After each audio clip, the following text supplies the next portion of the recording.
আলাইকুম। আজকে হচ্ছে শুক্রবার, সবাইকে জুম্মা মুবারক। তো আজকে ফারদিনের বাবা বাইরে দাওয়াতে গেছে, আবার আমার ছোট ছেলে ও দাদার সাথে এক জায়গায় দাওয়াত আছে, মিলাদের দাওয়াত, সেখানে যাবে। তো আমরা কয়জন মানুষ বাসায়।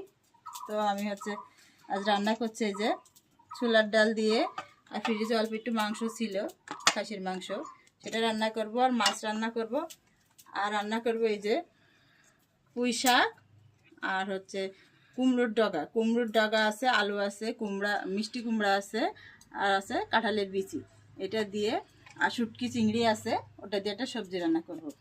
তো হচ্ছে আমি এই যে চুলা জ্বালিয়ে দিয়েছি। তো আমার কড়াই গরম হয়ে গেছে, আমি তেল দিচ্ছি, পেঁয়াজ, এই যে শুটকি চিংড়ি দিচ্ছি,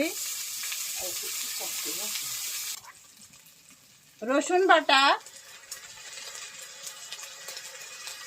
জিরা বাটা, লবণ,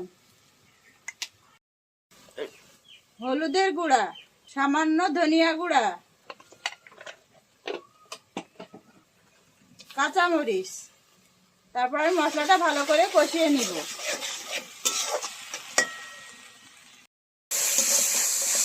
এই যে আমার মশলাটা কষানো হয়ে গেছে, আমি সবজিটা দিয়ে দিচ্ছি, সবজিটা দিয়ে কষিয়ে নিব।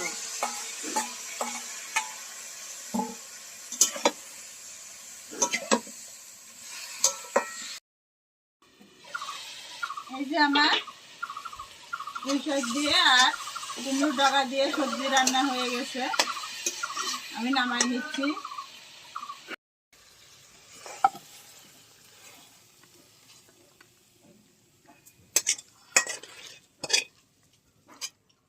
এই যে আমার সবজি রান্না হয়ে গেছে, আর আমি হচ্ছে মাংসটা চাপিয়ে দিয়েছি, কষাতে দিয়েছি, ছোলার ডাল দিয়ে রান্না করব।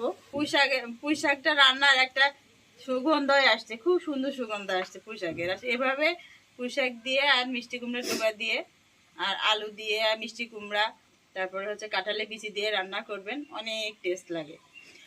আর হচ্ছে আমার রান্না যদি ভালো লাগে, আমার ভিডিও যদি আপনাদের ভালো লাগে, অবশ্যই আমাকে লাইক দিবেন এবং কমেন্টের মধ্যে জানাবেন। তো আজকের মতো আমার রান্না এখানেই শেষ। তো এরপরে যে নতুন রেসিপি আমি তৈরি করব, সেটা আপনারা দেখানোর চেষ্টা করব। ধন্যবাদ।